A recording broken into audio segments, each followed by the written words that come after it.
오늘 사무엘상 19장 말씀은 우리를 위하여 큰 구원을 이루셨다 라는 제목의 말씀입니다. 구원을 이루셨는데 여호와께서 구원을 이루셨습니다. 여호와께서 구원을 이루셨는데 큰 구원을 이루셨습니다. 여호와께서 큰 구원을 이루셨는데 우리를 위하여 큰 구원을 이루셨습니다. 그러니까 여기서 여호와가 주어져. 여호와께서 이루셨어요. 구원을 이루시는 분은 여호와십니다. 구원을 이루시되 큰 구원을 이루시는 분은 여호와십니다. 그런데 여호와께서 왜 구원을 이루셨습니까? 여호와께서 왜 큰 구원을 이루셨습니까? 우리를 위하여, 나를 위하여. 다시 말합니다. 나를 위하여, 우리를 위하여 여호와께서 구원을 이루시되 큰 구원을 이루셨습니다. 그러니까 여호와께서는 우리를 위하여 행하시는 분이셔요. 여호와께서는 모든 일을 행하시되 모든 관심이, 모든 초점이 우리에게, 나에게 있다는 거예요.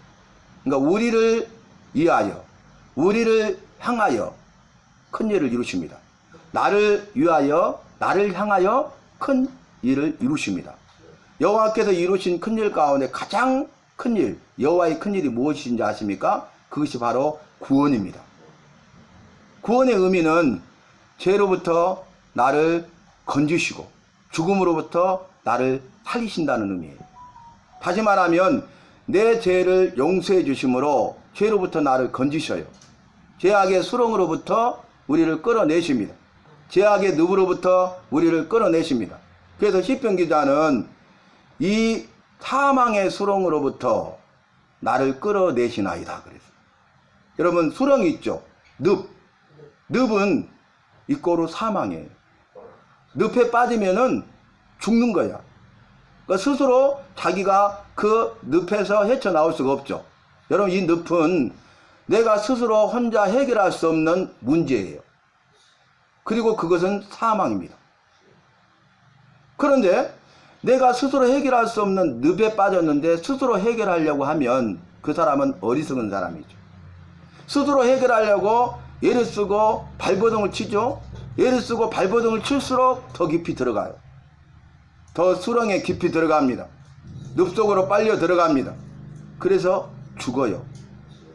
빨리 죽어요. 여러분, 가만히 있으면요 서서히 들어가잖아요.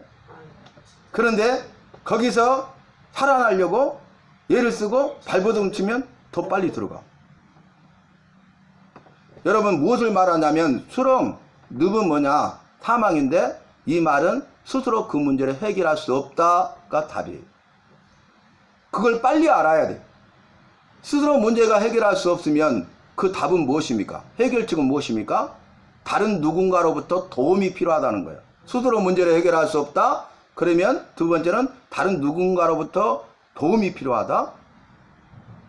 그래서 다른 누군가가 내 손을 잡든가 이 나무를 줘서 끝을 잡아서 한다든가 밧줄을 던져준다든가 해서 끌어내줘야 그 문제가 해결되고 수렁으로부터 건짐을 받고 사망, 죽지 않고 생명을 얻게 되는 것입니다. 이런 문제잖아요. 또 그래서 죄로부터 죄 문제를 용서해 주시고 해결해 주심으로 말미암아서 나를 건져내시고 죄의 결과로 죽음, 사망이 들어왔고 죽게 돼 있고 우리는 한번 죽게 된 것은 여호와께서 정하신 것이잖아요. 죄의 결과죠. 내가 지은 내 죄로 말미암아서 내가 죄의 형벌로 죽는 거예요. 그렇죠? 그런데 그 죽음의 문제를 해결해 주신다는 거예요. 나는 스스로 그 죽음의 문제를 해결할 수 없어요. 그 말은 다른 누군가의 도움이 필요해요. 진시황은 불로 장생하기를 위해서 불로초를 구해서 좋은 것은 다 먹었잖아요. 근데 52세에 요절했어요. 갑자기 죽었어요. 생명은 여호와의 손에 달려있는 것입니다. 우리의 힘과 능력과 지혜에 달려있는 것이 아니에요. 사람이나 세상이나 세상에 있는 것들에 달려있는 것이 아닙니다. 여호와의 손에 달려있는 것이에요. 왜냐하면 여호와가 나를 만드시고 부모를 통해서 이 땅에 태어나게 하셨잖아요. 그러니까 나에게 생명 주신 분은 여호와세요. 내 생명의 주인은 여호와세요. 그리고 이 생명을 주관하는 주관자도 여호와세요. 살아있는 동안 내 생명을 좌지우지해요. 그리고 이제 죽는 것, 생명을 주신 여호와께서 생명을 도로 찾으시는 것이 죽음 아니겠습니까? 그런데 우리가 그 죽음의 문제를 스스로 해결할 수 없어서 누군가의 도움이 필요하는데 이 죽음의 문제를 해결할 사람이 이 세상에는 한 사람도 없어요. 그런데 생명을 주신, 생명의 주인 되신 그 여호와께서 이 죽음의 문제를 해결하시는 분이십니다. 그래서 죄로부터 구원하시고 죽음으로부터 구원하여 살려내시고 생명을 주시되 영원한 생명을 더불어 선물로 주셨습니다. 그러니까 예수 믿는 것이 이렇게 귀하고 복된 거예요. 예수 믿는 것이 가장 큰 복이에요. 예수 믿는 것이 가장 큰 은혜예요. 여러분, 그것을 우리가 알아야 돼요. 그래서 그런 구원의 기쁨과 즐거움과 감사와 감격으로 날마다의 삶을 살아가야 된다는 것입니다. 오늘 말씀에 보니까 여호와께서 이스라엘 위하여 큰 구원을 이루셨느니라. 여호와께서 우리를 위하여 나를 위하여 큰 구원을 이루셨습니다. 이렇게 제목을 적용할 수가 있죠. 말씀의 시작이 사울왕이 그의 아들 요나단, 왕자죠. 사울왕의 뒤를 이어서 이스라엘의 왕이 될 요나단과 그 모든 신하에게 명령을 내렸는데 무슨 명령입니까? 다윗을 죽이라. 다윗을 죽이라는 명령을 내렸어요. 그러면 이건 명령이기 때문에 바꿀 수가 없어요. 명령 불복종은 죽음밖에 없어요. 그러니까 명령은 지켜도 되고 안 지켜도 되는 게 아니고 선택사항이 아니라 필수예요. 왕의 명령을 거부한다는 것은 죽음뿐이에요. 그러니까 아들이라 할지라도, 요나단이 아들이고 왕자라 할지라도, 또 사울의 뒤를 이어서 왕이 될 자라 할지라도 왕의 명령을 거부하면은 죽습니다. 모든 신하는 말할 것도 없죠. 그러면 요나단과 모든 신하는 자기 목숨을 걸고 이 사울왕의 명령을 지켜야 돼. 다시 말하면 목숨을 걸고 다윗을 죽여야 된다는 거예요. 그런데 요나단이 뭐합니까? 요나단이 이 말을 듣고 다윗을 심히 사랑함으로, 심히 좋아함으로, 이 말이 나와요. 요나단이요, 다윗을 심히 좋아하고 심히 사랑해요. 그래서 다윗을 사랑함이 자기 생명같이 여겼더라. 이 앞에 말씀 나눴잖아요. 아니, 한번 생각해 보세요. 다윗이 블레셋 사람 골리앗을 죽이고 그의 머리를 가지고 돌아올 때에 그 예루살렘에 있는 각성에 있는 이스라엘 여자들이 나와서 이제 전쟁터에서 돌아오는 사울왕과 또 다윗과 이스라엘 군대를 맞이해요. 그러니까 개선 장군으로 돌아오는데 이 여인들이 나와서 뭐 어떻게 합니까? 소리 높여 노래하고 춤추고 소고와 그 수고를 가지고 이게 악기를 치면서 노래를 해요. 근데 뭐라고 하냐면 사울이 죽인 자는 천천히요. 사울왕이 허허허 그러면 그렇지. 전쟁에 능한 사람이고 이 앞에 전쟁에서 많이 승리했던 사람이잖아요. 사울이 죽인 자가 천천히라는 거예요. 천의 천승. 그러니까 많은 사람을 죽였다는 거죠. 많은 전쟁에서 승리했던 장군이라는 뜻이죠. 그러니까 존귀, 높이고 영광을 돌리는 거예요. 거기까지는 좋았는데 사울이 들어보니까 그 다음에 사울이 죽인 자는 천천히요 다윗이 죽인 자는 만만히로다. 여기서 문제가 생긴 거죠. 그래서 사울이 아니 그렇다면 이제는 이 다윗이 이 나라를 얻는 일에 무슨 일이 있겠느냐 위기감을 느끼는 거죠. 자기 왕권을 창탈하고 그 다음에 자기를 축출하고 다윗이 왕이 될 수 있겠다. 이 나라를 얻어서 이 나라의 왕이 될 수 있겠다. 이 생각을 한 거죠. 그래서 그로 인하여서 이제 눈여겨보았고 그 위에 말씀 보면 미워하고 치기하고 질투하게 되었다는 거예요. 여러분 아까 말씀드린 대로 여호와의 영 성령이 내 안에 임하면 사랑의 마음이에요. 그런데 악령이 임하면 미움의 마음이에요. 악한 사탄 마귀. 그러죠? 그래서 이 사울왕의 마음에 악령이 임하니까 이제 미워하고 시기 질투하고 그래서 오늘 말씀 보니까 다윗을 죽이라고 하는 거예요. 이 악령이 임하니까 자기도 죽고 그 다음에 다른 사람도 죽이는 거예요. 그렇죠? 내가 죽으면 나만 죽어가는 것이 아니라 악령이 임하면 나만 죽어가는 것이 아니라 내 가정과 부부와 자녀와 생업을 죽인다니까요. 여호와의 말씀은 틀림이 없어요. 그래서 이제 다윗을 죽이라 명령하니까요.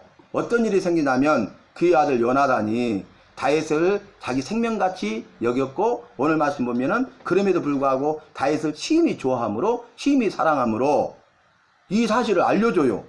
밀고자가 되는 거죠. 알려줘요. 왕이 너를 죽이고자 하니 은밀한 곳에 숨어 있으라. 그러면 내가 우리 아버지 사울왕과 대화를 나누다가 너의 관계된 일이 있으면 알려주마. 정보를 주겠다는 거죠. 그러니까 살 수 있도록 숨어 있으라 알려주고, 그 다음에 또 무슨 일이 있으면 너에게 정보를 줘서 내 생명을 내가 지키고 보호해 주겠다.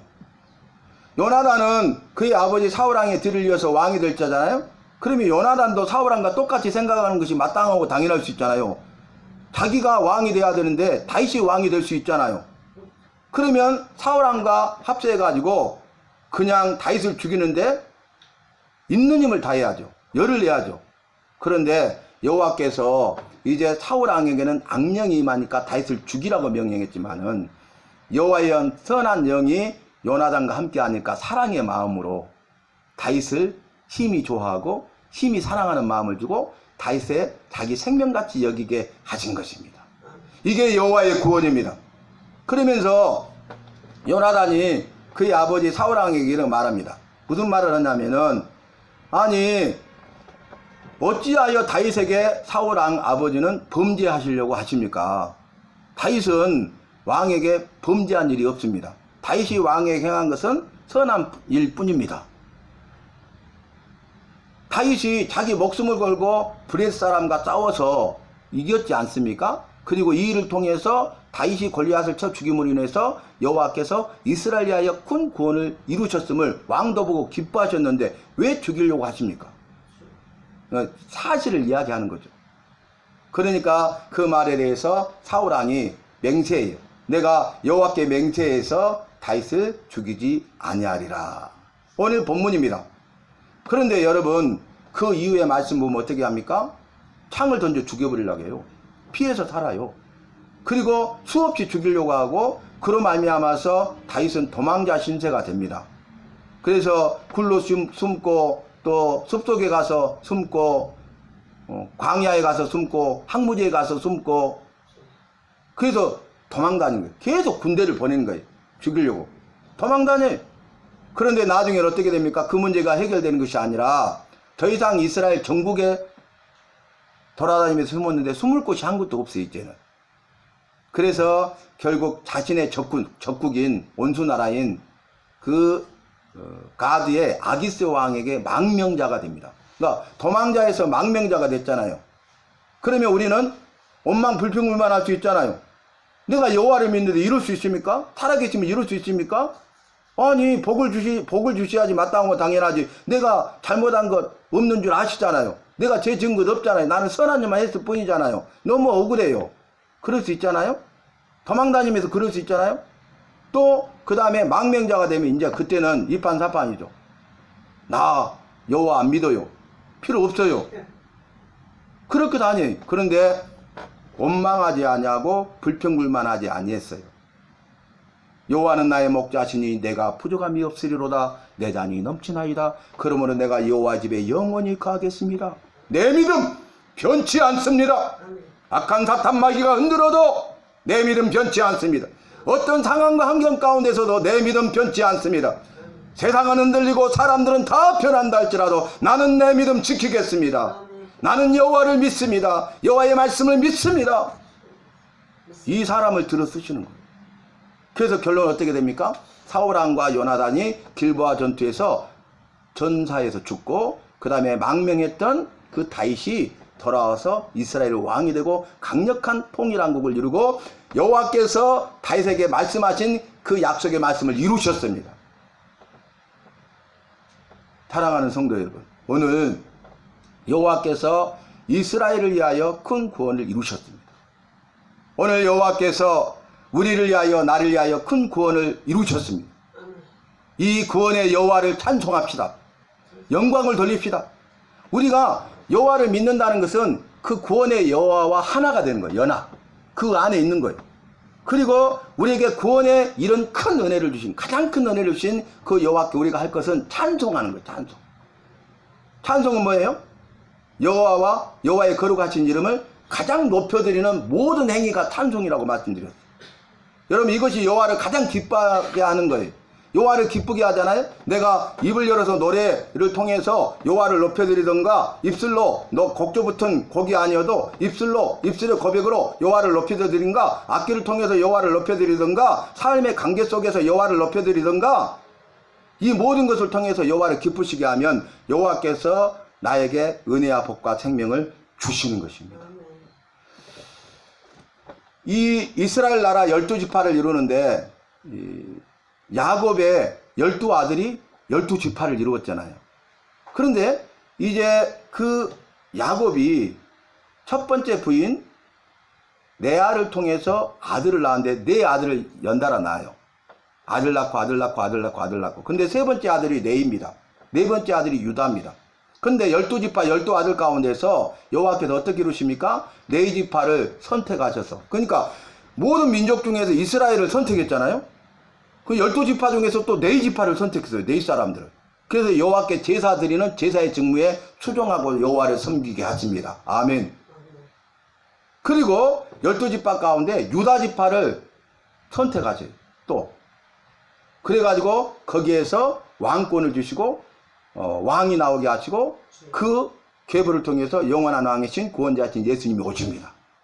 그러니까 유다 지파 사람이 다윗이, 그리고 유다의 자손, 다윗의 자손으로 구원자 예수님이 오실 것을 말씀하셨어요.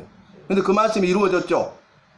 그런데 놀라운 것은 이 레이라는 이름의 뜻이 연합이에요. 유다라는 이름의 뜻이 찬송이에요. 그러니까 이제는 우리가 여호와와 연합하여 하나가 되겠습니다. 우리는 여호와와 하나 되었습니다. 여호와와 연합된 삶을 살겠습니다. 여호와를 떠나지 않겠습니다. 물고기가 물을 떠나서는 살 수 없고 죽는 것처럼 우리는 여호와를 떠나 살지 않겠습니다. 이게 연합이에요. 예배는 연합입니다. 구약은 제사하고 신약은 예배인데 지금 우리가 예배 드리고 있잖아요. 이 시간에 예배를 통해서 여호와와 내가 지금 연합되고 하나됨을 힘써 지키고 있는 것입니다. 그 다음에 우리가 이 예배를 통해서 할 수 있는, 여호와를 가장 기쁘시게 하는 게 뭐냐면 유다 찬송, 여호와를 찬송하리로다. 이게 유다 이름의 뜻이에요. 그래서 우리의 영원한 왕으로 오신 그 구원자신 예수님을 찬송합시다. 모든 것을 다 총동원해서 그 여호와 이름을 높여드리고 여호와를 기쁘시게 하고, 그래서 주님이 주신 은혜와 복을 받아 누리고 이 일에 마음껏 쓰임받는 저와 여러분이 되시기를 바랍니다.